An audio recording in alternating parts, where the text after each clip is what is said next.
జాతక కథలు సుజాత జాతకం అనే పళ్ళమ్మేవాని కూతురు కథ.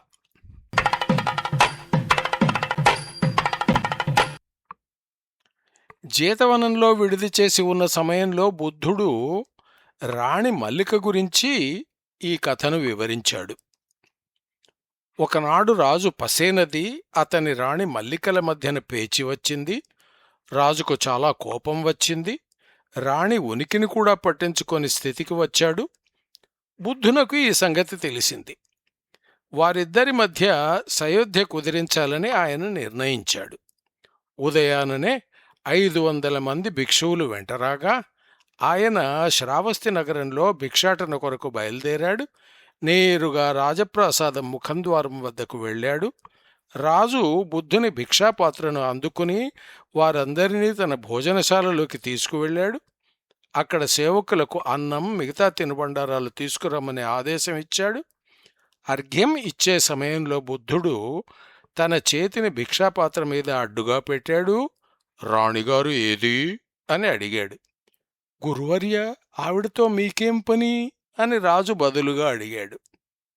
ఆమెకు తల తిరిగినట్టుంది, అనుభవిస్తున్న ఈ గౌరవం మర్యాదల మత్తులో పడిపోయింది అన్నాడు రాజు.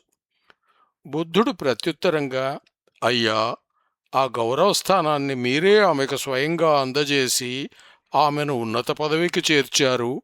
దాన్ని ఆమె అనుభవిస్తుంటే మీరు చికాకు పడడం పొరపాటు. ఆమెను నిర్లక్ష్యం చేయకుండా ఆమె చేసింది అని మీరు అనుకుంటున్న చిన్న పొరపాటును సహించాలి అన్నాడు. గురువుగారి మాటలను రాజు శిరసావహించాడు. రాణి కోసం కబురు పంపాడు. ఆమె వచ్చింది. దంపతులిద్దరూ కలిసి భిక్షువులతో సహా బుద్ధులకు సేవలు అందజేశారు. భోజనం ముగిసింది. అనుమోదన తెలియజేస్తూ బుద్ధుడు రాజదంపతులకు సలహా ఇచ్చాడు. భార్యాభర్తలిద్దరూ ప్రశాంతంగా కలిసి బతకడం మంచిది అని చెప్పాడు. ఆనాటి తరువాత పసేనది, మల్లిక కలిసి సుఖంగా జీవించారు. కొంతకాలం తరువాత సత్యశాలలో భిక్షువులు ఆ సంఘటన గురించి కొద్ది మాటలతోనే బుద్ధుడు భార్యాభర్తల మధ్య సయోధ్య కుదిరించిన తీరు గురించి చర్చించుకుంటున్నారు. వారి మాటలను బుద్ధుడు విన్నాడు. భిక్షువులారా, ఇప్పుడే కాదు, చాలా కాలం క్రితమే కూడా నేను వారిద్దరినీ కొద్ది మాటలతోనే సయోధ్య కుదిరే దారికి మార్చాను అంటూ గతంలో జరిగిన సంఘటనను కథగా చెప్పాడు.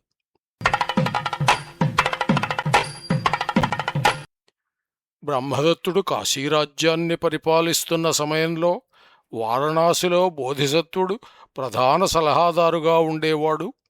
ఒకనాడు రాజు తన భవనంలోని ఒక కిటికీ వద్ద నిలిచి ఉండగా ఆవరణ అవతల ప్రదేశంలో ఒక అందమైన అమ్మాయి కనిపించింది. ఆమె తలమీద ఖర్జూరాలతో నిండిన గంప ఉన్నది. రాజభవనంలోకి ప్రవేశించే ధైర్యం లేక ఆమె వీధిలోనే నిలబడి, ఖర్జూరాలు, రుచిగల పండిన తీయని ఖర్జూరాలు, నా ఖర్జూరాలను ఎవరు కొంటారు అని అరుస్తున్నది. ఆ చక్కని అమ్మాయిని చూచి ఆమె తీయని గొంతును విని రాజు ముగ్ధుడయ్యాడు. ఆమె గురించి తెలుసుకోమని సేవకులను పంపించాడు. వారు తిరిగి వచ్చి, ఆమె పేరు సుజాత, పళ్ళు అమ్మే ఒకతని కూతురు, ఆమె ఇంకా పెళ్లి కాలేదు అంటూ వివరం తెలిపారు. రాజు వెంటనే సుజాతను తీసుకురమ్మని చెప్పి ఆమెను పట్టపురాణిగా చేశాడు. ఆమె మీద ఎంతో ప్రేమ ప్రదర్శించాడు. చాలా గౌరవంగా చూడసాగాడు. ఆ తరువాత ఎప్పుడో ఒక మధ్యాహ్నం పూట రాజు బంగారు గిన్నెలో ఉన్న ఖర్జూర పండ్లను తింటున్నాడు. అక్కడికి సుజాత వచ్చింది. మహాప్రభు, ఏమి తింటున్నారు? పండు ఏదో చాలా బాగా కనబడుతున్నది అంటూ ఒక పండును అందుకున్నది.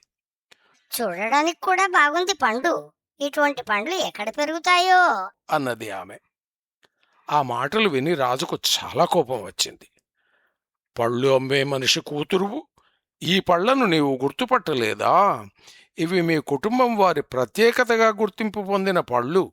సిగ్గుచేటు, తలమీద బట్ట లేకుండా బుట్ట పెట్టుకుని ఈ పళ్లను నీవు అమ్మేదానివి.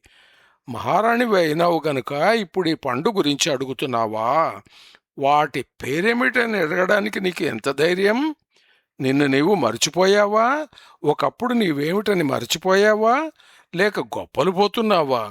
ఇటువంటి గర్విష్టి మనిషి నాకు భార్యగా ఉండకూడదు.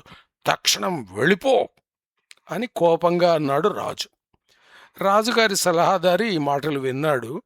రాజు కోపాన్ని ఏ రకంగానైనా తగ్గించాలి, రాణిగారిని వెళ్ళగొట్టకుండా చూడాలి అనుకున్నాడు. రాజుగారు మరెవరు చెప్పినా వినరు. రాణి అక్కడి నుంచి వెళ్ళిపోగానే మెత్తని మాటలతో సలహాదారి ఇలాగన్నాడు: మహాప్రభు, తమరే కదా స్వయంగా పళ్ళముకునే ఈ అమ్మాయిని మహారాణి పదవికి మార్చారు. అంతటి గొప్ప హోదా అందిన ఆడమనిషి ఈ రకంగా ప్రవర్తించడం చాలా సహజం కదా. మీరే చేసిన ఒక పనికి మీరు తప్పకుండా బాధ్యత వహించాలి. కోపం తగ్గించుకోండి. జరిగిన చిన్న పొరపాటును మన్నించండి. సలహాదారు చెబుతున్న మాటలలోని ఆంతర్యాన్ని రాజు అర్థం చేసుకున్నాడు. సుజాతను పిలిపించాడు. కటువుగా మాట్లాడినందుకు ఆమెకు క్షమాపణలు చెప్పాడు. తిరిగి ఆమెను పట్టమహిషి స్థానంలో స్థిరం చేశాడు. ఆమెకు కలిగిన గర్వాన్ని పట్టించుకోకూడదని నిర్ణయించుకున్నాడు. తరువాత వారిద్దరూ అన్యోన్యంగా ప్రశాంతంగా జీవితం గడిపారు. కథ ముగించిన తరువాత బుద్ధుడు ఆ జాతక వివరం చెప్పాడు. ఆ కాలంలో బ్రహ్మదత్తుడే పసేనది రాజు, మల్లిక రాణి సుజాత, నేను రాజుగారి సలహాదారు అని వివరించాడు.